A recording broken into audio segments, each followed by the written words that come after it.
Hervé, bonjour.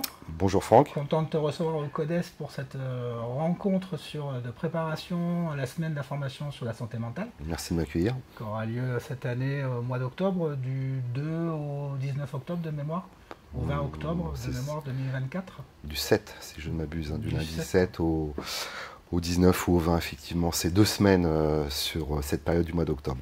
Voilà. Très bien. Donc on a décidé de t'accueillir pour échanger avec toi sur sur les semaines d'information sur la santé mentale, et deux, présenter un peu la CAPV, ce qu'on appelle communément la CAPV, la communauté d'agglomération Provence Verte. Ou l'agglomération Provence Verte, tout à fait. L'agglomération Provence Verte. Ouais. Donc dans un premier temps, ce que je te propose, c'est te présenter. D'accord. Après, nous présenter ton territoire d'intervention. Donc moi c'est Hervé Saillard, je travaille au sein de l'agglomération Provence Verte, dans la direction Habitat et Cohésion Sociale. L'agglomération Provence Verte, c'est 28 communes dans le centre du département du Var, en Provence Verte pour le coup. 28 communes avec deux villes de taille moyenne, de 18 000 habitants approximativement. La ville centre, c'est Brignoles. Il y a Saint-Maximin aussi, qui sont éloignés l'une de l'autre d'une petite vingtaine de kilomètres. Et tout autour, on a 26 communes approximativement, entre 4, 5 000, 3 000 habitants, voire moins, effectivement, parfois. On est dans un milieu plutôt rural, en fait, si ce n'est effectivement pour ces deux communes de 18 000 et quelques habitants. Donc, moi, je travaille au sein de l'agglomération et je suis le coordonnateur de deux dispositifs de santé qui sont intercommunaux, le contrat local de santé, la moitié de mon temps, et l'autre moitié de mon temps est consacré à l'animation du conseil intercommunal de santé mentale. Le CISM, pour le coup, j'ai explicité l'acronyme, il a été créé en juillet 2022. Par le passé, on avait deux conseils locaux en santé mentale sur le territoire de l'agglomération Provence Verte. Un à Brignoles que j'animais, et ce depuis le mois de janvier 2015. Et un sur Saint-Maximin, qui était animé par un partenaire, un collègue de la commune.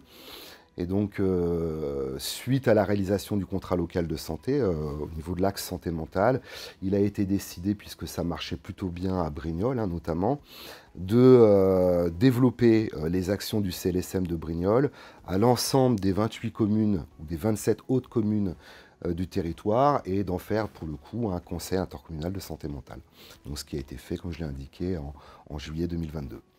Donc toi, tu coordonnes tout ce qui est la santé mentale sur le territoire, le contrat local de santé mentale, et notamment cette organisation de cette semaine d'information sur la santé mentale. Alors pourquoi la commune, pourquoi l'agglomération a investi? Parce que ça fait quelques années, comme tu le dis, le territoire est dynamique.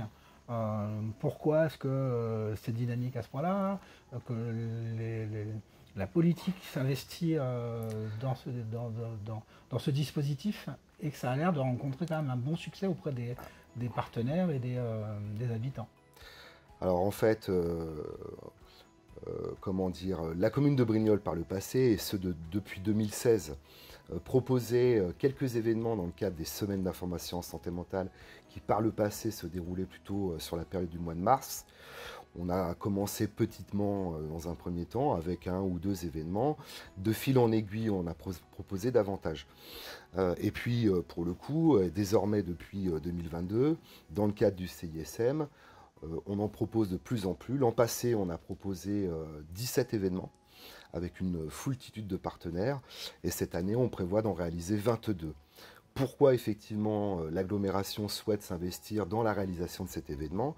D'abord, parce que ça fait l'objet d'une fiche action du contrat local de santé sur l'axe santé mentale, et aussi et surtout parce que c'est un levier, c'est un bon moyen pour entretenir ou développer une dynamique partenariale avec tous les acteurs qui interviennent de près ou de loin dans le cadre de la santé mentale. Et voilà, moi ce que je dois dire, c'est que ça marche effectivement plutôt bien sur notre territoire.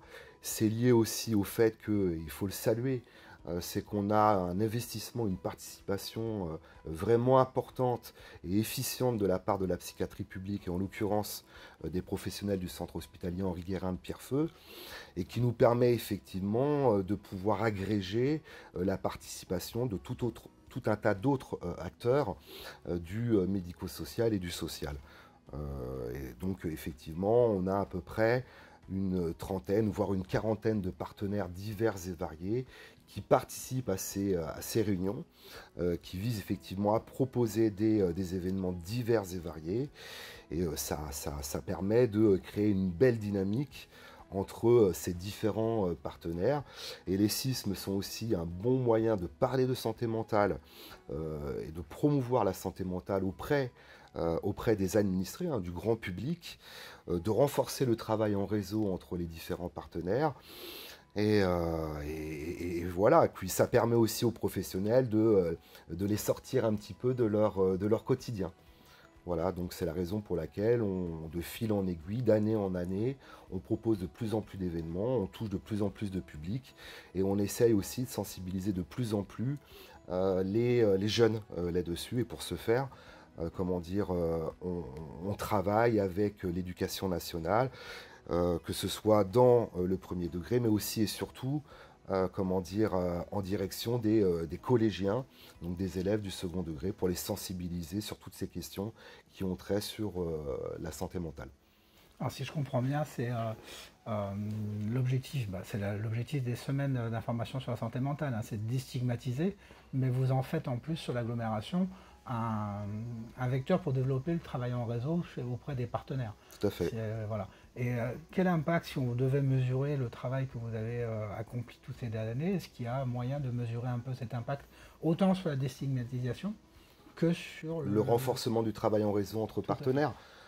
Bon, par exemple, l'année passée, il y a plus de 200 professionnels qui se sont investis dans la réalisation de ces 17 événements de différentes structures, hein.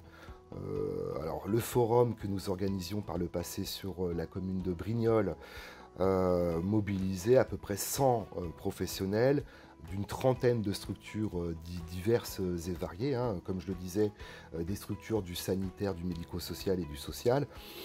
Donc voilà, et maintenant, effectivement, j'ai beaucoup de partenaires qui proposent à leur initiative, effectivement, des événements, que ce soit des associations, des institutions, sinon même des communes, hein, puisque c'est la vocation aussi du CISM, c'est de promouvoir ces actions, pas seulement sur les deux communes de Brignoles et de Saint-Maximin, mais aussi de promouvoir ou d'inciter les petites communes rurales à proposer des événements de ce type pour parler de santé mentale aussi à leurs administrés dans les petites communes. Voilà. Et aussi qu'ils en sachent davantage sur ces questions-là, et qu'ils puissent aussi mieux savoir, mieux connaître les structures qui sont à même de leur apporter des renseignements, de les accompagner vers un processus de rétablissement ou de soins. Voilà. Le but, effectivement, c'est de promouvoir tout ce qui se fait dans l'objectif ultime, effectivement, c'est de promouvoir la santé mentale et contribuer à la bonne santé de chaque citoyen du territoire. D'intervenir en amont et donc sur de manière préventive. Tout à fait. Sur le travail. Très bien. Merci Hervé d'avoir accordé ce temps. Avec merci plaisir, l'investissement avec plaisir, Franck. sur ce territoire. Merci beaucoup.